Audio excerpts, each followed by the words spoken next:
Bien, amigos, continuamos con la audiencia de la acusación de la gobernadora Gil Gutiérrez. Adelanto de fallo en breves momentos. Escuchamos un poco más.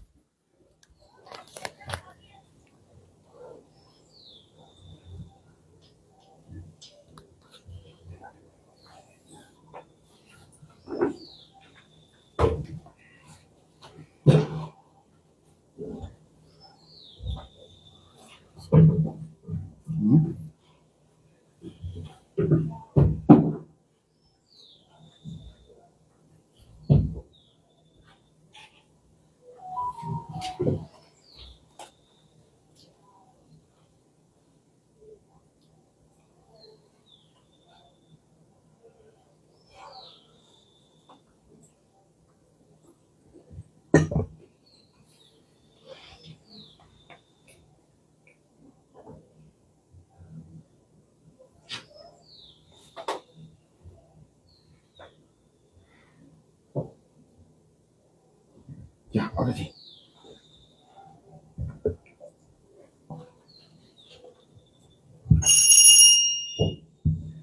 Buenas tardes con todos los presentes. Moquegua, 22 de enero del año 2025, siendo exactamente las 12:23 del día de la fecha, de manera presencial, constituidos en la sala de audiencia número 5. Reiniciamos la audiencia en la causa de 673-2024, la misma que ha sido suspendida, para que en este acto procesal procedamos con la etapa de deliberación y adelanto de fallo. En ese sentido, vamos a verificar que las partes que iniciaron la audiencia se encuentran presentes, a quienes vamos a invitar su acreditación, solamente su nombre y designación. Fiscalía. Por el Ministerio Público, Roberto Miguel Gerardo Cadillo, fiscal provincial de Artesa Bertán. Como interconsulto, John Wilmer Córdoba Pasa. Interconsulto con el doctor Giraldo. Defensa. Erwin Romel Sicha Pérez, abogado de Gilian Ninfa Gutiérrez Ayala. Fiscalía Interconsulta, abogado Jackson Paz Suta. Acusada. Gilian Ninfa Gutiérrez Ayala. Se ha verificado que todas las partes presentes o acreditadas son las mismas partes que han iniciado la sesión en horas de la mañana. Además, también dejamos presente que estamos en una audiencia pública, está presente la prensa, la policía judicial, que está autorizada al efecto de algún disturbio o desorden en la sala, de inmediato proceder a la detención de la persona que altere el orden de la audiencia. Ahora sí, pasamos a desarrollar la etapa de deliberación.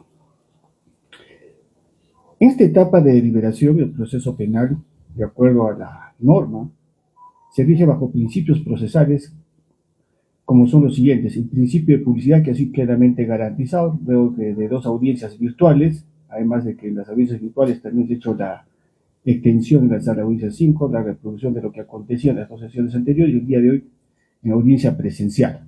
Principio de publicidad que se ha garantizado en este proceso penal. También tenemos el principio de oralidad, contradicción, inmediación y congruencia, principios procesales que en exceso van a ser considerados en el desarrollo de la redacción de sentencia. El juzgador resuelve en base a lo actual del juicio oral y alegado por las partes, porque es en esta etapa estelar de juicio oral que se acopia información, se introduce información para emitir una sentencia, sin perjuicio de que el juzgador, en control de información, tenga acceso a los actuados que oran los cuadernos de debate y cuaderno de nexo, que es el expediente judicial, y así como la carpeta fiscal que ha acontecido el día de hoy. Es en base a lo referido que el juzgador genera un grado de convicción y certeza para emitir una sentencia absolutoria o condenatoria. En el sentido de que en el proceso penal lo que se busca es una aproximación a la verdad. Nunca llevamos una verdad absoluta. Lo que produce el juicio oral es una aproximación a una verdad. Para eso se tiene que generar en el juzgador, producto del debate probatorio y lo legado por las partes, una convicción y certeza para que el juzgador tenga la posibilidad de emitir una decisión judicial. El juzgador, luego de haber deliberado la decisión en la presente causa, manifiesta en este acto que va a hacer uso de lo establecido en el artículo 396, inciso 2 del Código Procesal Penal.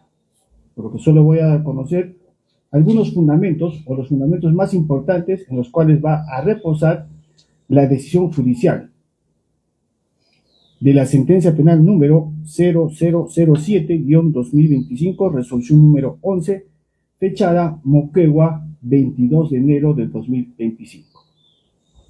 Previo a ello, voy a referir brevemente los fundamentos dogmáticos y doctrinarios que deben sustentar una redacción de sentencia. En torno a la apreciación de la prueba.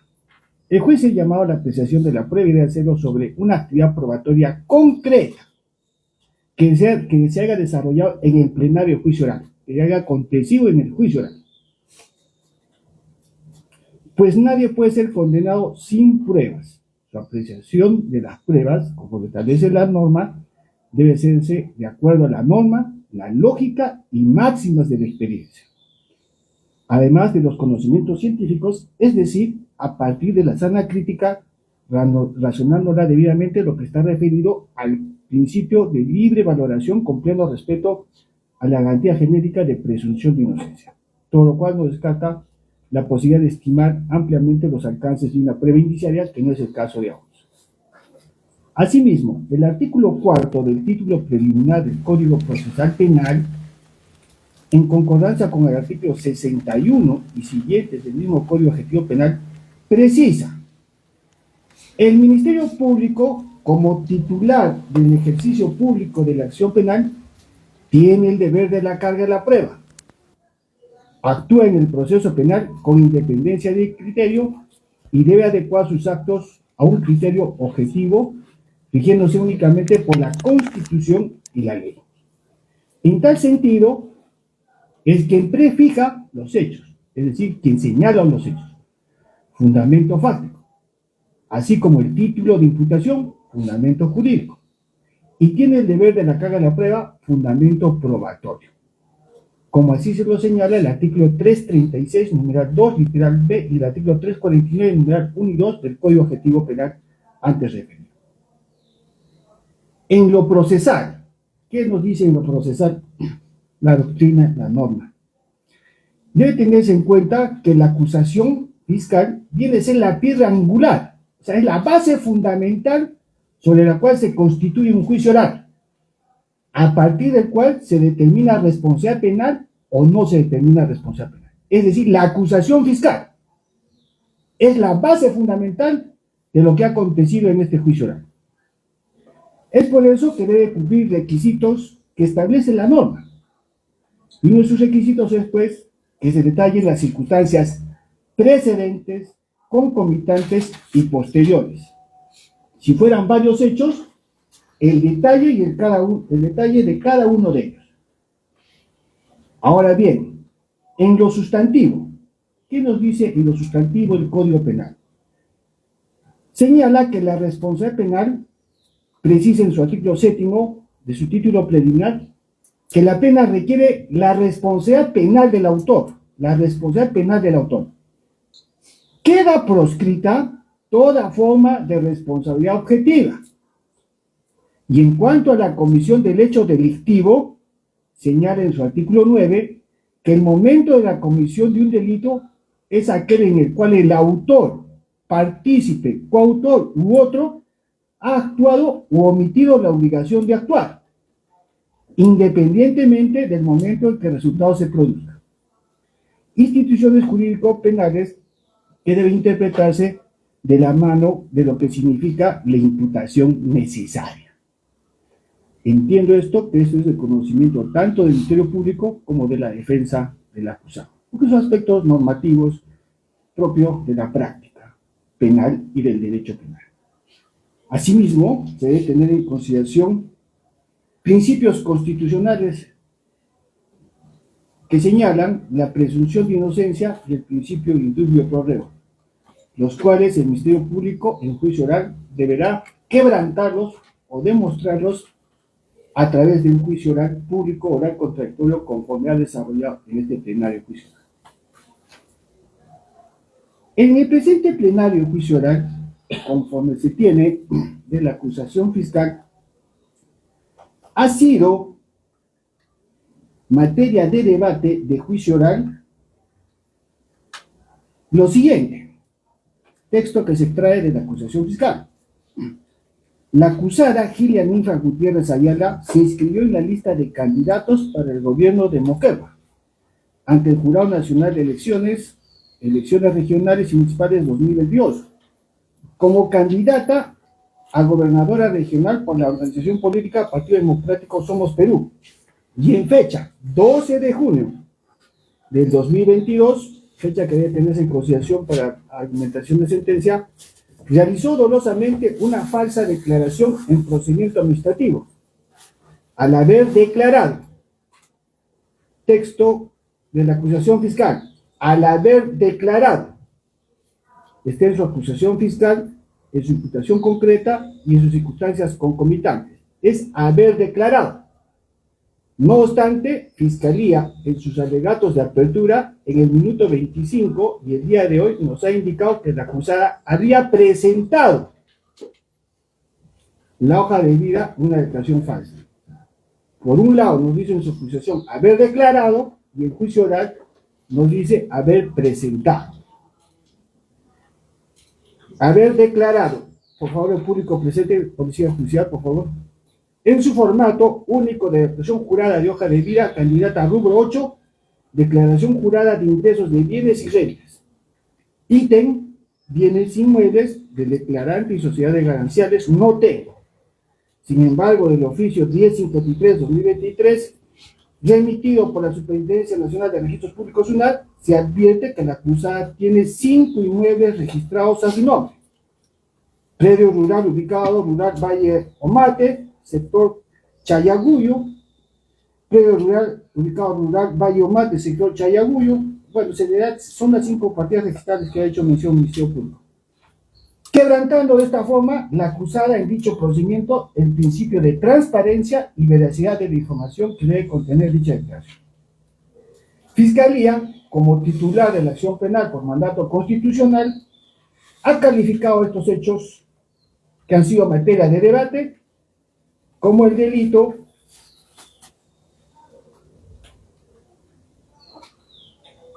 contra la administración de justicia en la modalidad de delitos contra la función jurisdiccional en su forma de falsa declaración en procedimiento administrativo previsto y sancionado en el artículo 411 del Código Penal. En agravio estado peruano representado por la Procuraduría Pública del Jurado Nacional de Elecciones. Ha solicitado 1 año y 6 meses de pena privativa de libertad efectiva en audiencia, cosa que no se advierte del autoenjuiciamiento. Asimismo, ha solicitado pretensión resarcitoria de 1.500 soles. En tanto, la defensa, en juicio oral, ha postulado una tesis contraria, indicando en concreto que los hechos en materia de imputación no son responsables de su patrocinada y que esto más bien vendría de un procedimiento propio del Jurado Nacional de Elecciones. Y demás argumentos que van a ser detallados en sentencia. Este magistrado, para tomar la decisión que se va a dar a conocer de inmediato, ha tomado en consideración 3 aspectos. Primero, el artículo 4 del título preliminar del Código Procesal Penal señala lo siguiente.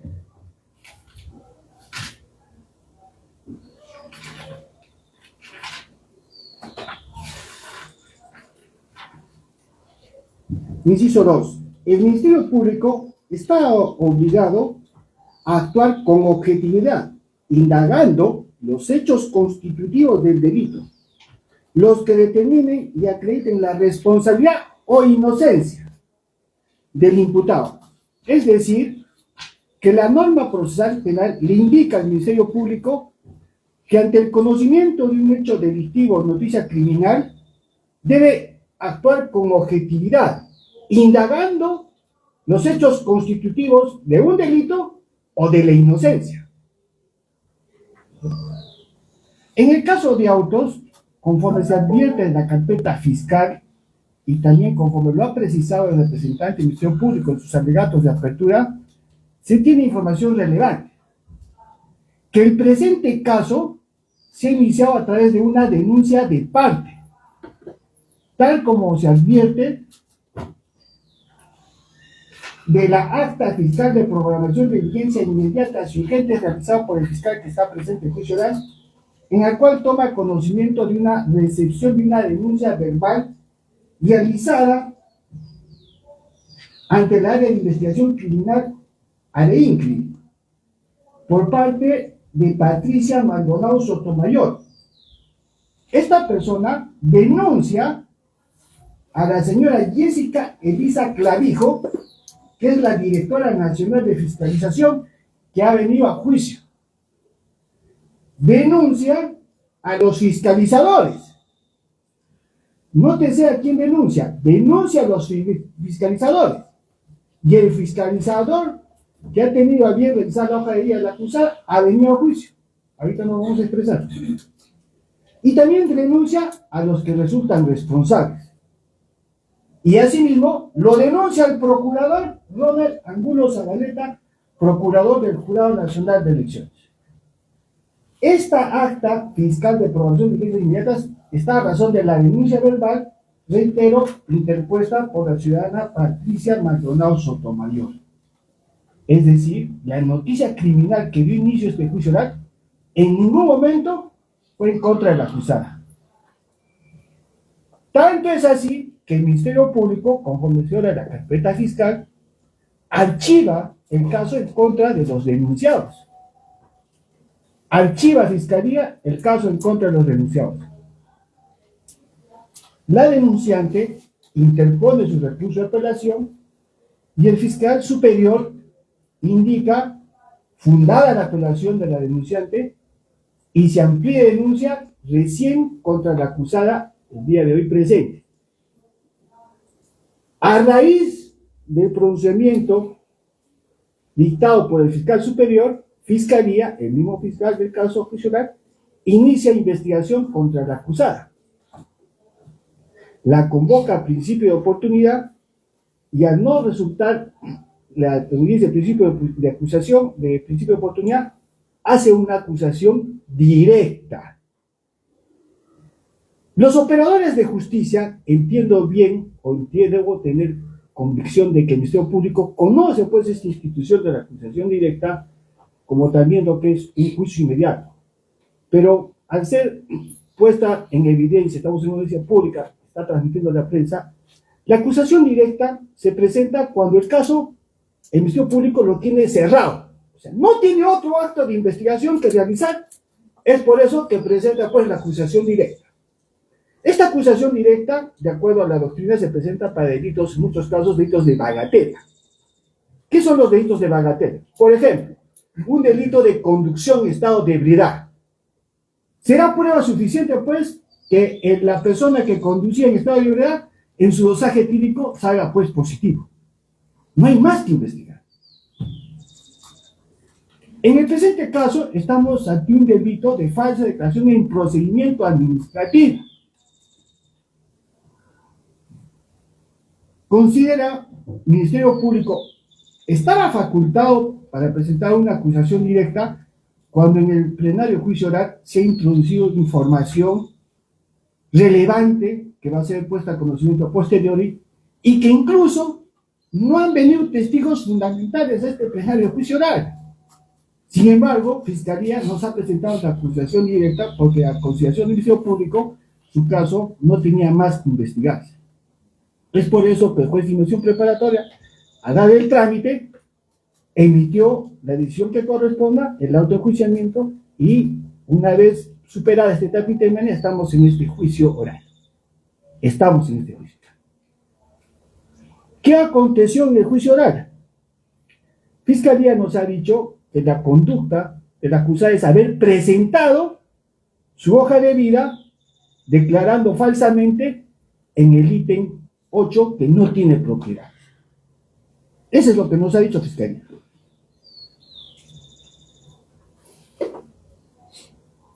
Haber presentado su hoja de vida ante el Jurado Nacional y haber declarado falsamente. Ha venido a este juicio oral la directora, pero antes de hacer mención a la directora, ha venido a este juicio oral el testigo Jesús Enrique Espesúa Ortiz. ¿Quién es esta persona? Es el fiscalizador que tuvo a bien revisar la hoja de vida de la acusada. Y nos indicó que dentro de sus funciones era pues revisar el nutrido número de hojas de vida de todos los candidatos, entre los cuales se encontraba la acusada. Y su función concluía una vez emita un informe respecto de la evaluación de las hojas de vida. ¿Qué nos indicó el testigo en audiencia? Y está registrado en audio. Que el jurado especial electoral cursó las comunicaciones a la SUNAT para que se remita la información de todos los candidatos. Que esta información nunca llegó hasta que dejó de trabajar. Que nunca emitió informe alguno. El trabajo de fiscalización que debía hacer el testigo, fiscalizador, que ha sido denunciado también, es pues que a través de sus propias funciones, ese trabajo de fiscalización tenía que hacer, una vez cargada la información a través del sistema de interoperabilidad del jurado, contrarrestar esa información con la información subida al sistema. Eso no nos dijo el testigo que hizo, porque el testigo dice que dejó de trabajar y nunca emitió informe alguno. ¿Qué nos dijo la directora nacional, Jessica Elisa Clavijo, que ha sido la denunciada primigeniamente? Dijo que como directora estaba bajo su control todos los fiscalizadores y que la función de los fiscalizadores era pues emitir un informe. De acuerdo a ese informe, se elevaba pues al presidente del jurado y el presidente del jurado lo sometía al pleno del jurado. Una vez sometido al pleno del jurado, es que se tomaba una decisión de anotación o de remitir las copias al Ministerio Público, lo que no ha acontecido en el presente caso.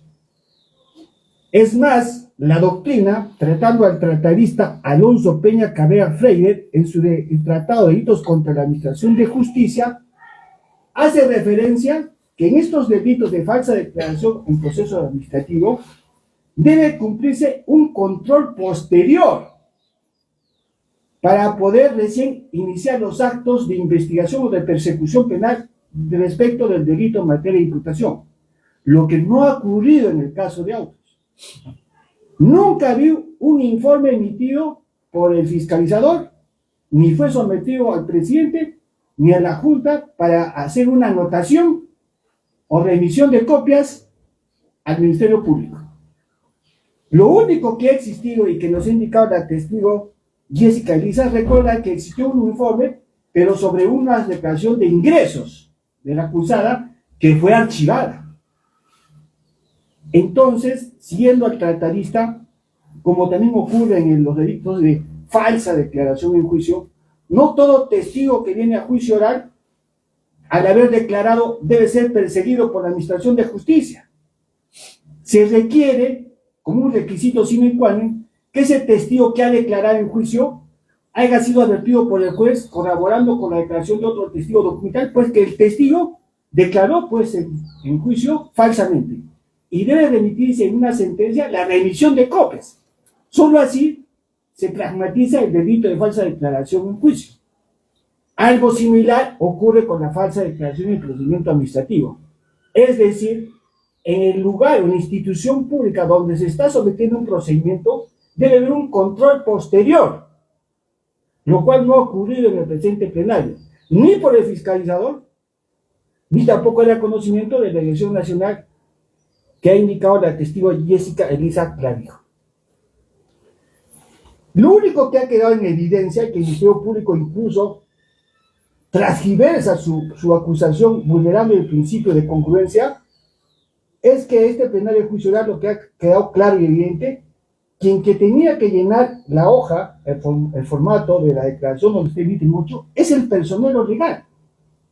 La testigo Jessica, el fiscalizador Jesús Enríquez, ha indicado que el único que tiene acceso era pues el personero, porque es el que tenía la clave. Es más, la misma directora ha indicado que quien firma únicamente ese formato es el personero. En esa hoja no aparece firma digital ni rúbrica alguna de la candidata. Lo único que la vincularía a la acusada es el famoso anexo A1, donde, a decir de la tesis del Ministerio Público, es que con la firma de ese anexo 1 se convalidaría pues ese formato. Pero ha quedado en evidencia en esta sesión de audiencia que en la portada del Jurado Nacional de Elecciones existen documentos distintos en torno al anexo A1. Pero el Ministerio Público hizo una acusación directa. Se hizo un peritaje, o si siquiera se requirió el original a quien lo tiene el documento en original, porque la testigo Jessica Lisa Clavijo dijo que el original está pues en poder del personero. ¿Ha venido a este juicio el testigo que firma el anexo 1 y el formato? Fiscalía no lo ha traído a juicio. Hubiese sido pues importante o relevante que concurra pues a este juicio el señor Atencio Díaz Alexis Raya. Este testigo nos hubiese dicho pues, o nos hubiese dado detalles de cómo así es que se llenó pues el formato que imputa el Ministerio Público. No obstante, el Ministerio Público tenía la oportunidad para ofrecerlo a este testigo como prueba de oficio, no lo hizo. Lo trajo a la testigo que puso la denuncia para declarar, no lo trajo. Entonces, lo único que queda claro es que existe, pues, es una incertidumbre, cómo es que se llenó, pues, el formato. ¿Cuál de las hojas de anexo 1 son los que valen? El personal de informática que ha concluido el diario ha visualizado que en la portal existen dos tipos de formato, que incluso van a ser materia de redacción de motivación de sentencia. ¿Cómo nosotros podríamos determinar responsabilidad penal si existe un hecho de imputación contrario en lo que se ha puesto en la acusación y contrario a lo que se ha alegado? Se ha advertido que no correspondía pues que el Ministerio Público haga una acusación directa, porque se advierte que hay diligencias que estaban pendientes para poder esclarecer los hechos. Nos ha dicho el fiscalizador y la directora que nunca se emitió informe alguno. Sobre la tipicidad objetiva se requiere pues que exista un control posterior de la entidad donde se hace el procedimiento o donde se introduce la fase de declaración, lo cual no ha existido. Se ha advertido que el Ministerio Público no ha traído pues los testigos que están directamente vinculados con el formato y el anexo. Todo eso no podría pues generar un grado de responsabilidad penal en contra de la acusada, sino que hay incolume su principio de presunción de inocencia e incluso el principio de indubio. Estos son los argumentos centrales en los que va a reposar nuestra decisión judicial, que han sido esbozados de manera precisa y concreta, haciendo mención a la norma procesal que nos faculta en este adelanto de fallo únicamente indicar las razones en las que se sustenta el fallo. Por estos fundamentos y demás que ampliamente van a ser expuestos en la acción de sentencia, el juez del tercer juzgado penal impersonal de la Corte Superior de Justicia de Moquegua, impartiendo justicia en nombre de la nación, falla. Primero, absolviendo a la acusada Gilia Ninfa Gutiérrez Ayala, cuyas generales de ley van a ser pisados en la parte imputada de la presente sentencia, los casos juzgados como autor de delito contra la acción de justicia, en la manera de delito de contraposición constitucional, en su forma de falsa declaración de procedimiento administrativo, en agravio del Estado peruano comunicado por la Procuraduría Pública del Programa Nacional de Elecciones. Segundo, en consecuencia, una vez firme y consentida sea la presente sentencia, dispone el solicitante de efectivo a la causa y la anulación de los sentencias que se han podido generar el presente proceso. Tercero, sin cosas procesales. Cuarto, dispongo de servir a los actuados una vez consentida la presente sentencia del archivo de memoria penal, la cual se va a dar lectura en audiencia pública, presencial, fecha. Se me sucede para el día 3 de febrero a las 10 de la mañana. Quedan notificados para el día 3 de febrero del presente año, sala de audiencias número 5, 10 de la mañana, fecha en la cual las partes van a ser notificadas con la sentencia en escrito y a partir de la cual podrán hacer valer su derecho de impugnación. Señores, este tanto de fallo que ha arribado, tengan ustedes muy buenas tardes, pausa de grabación, hasta luego, buenas tardes con todos. Gracias, señor maestra.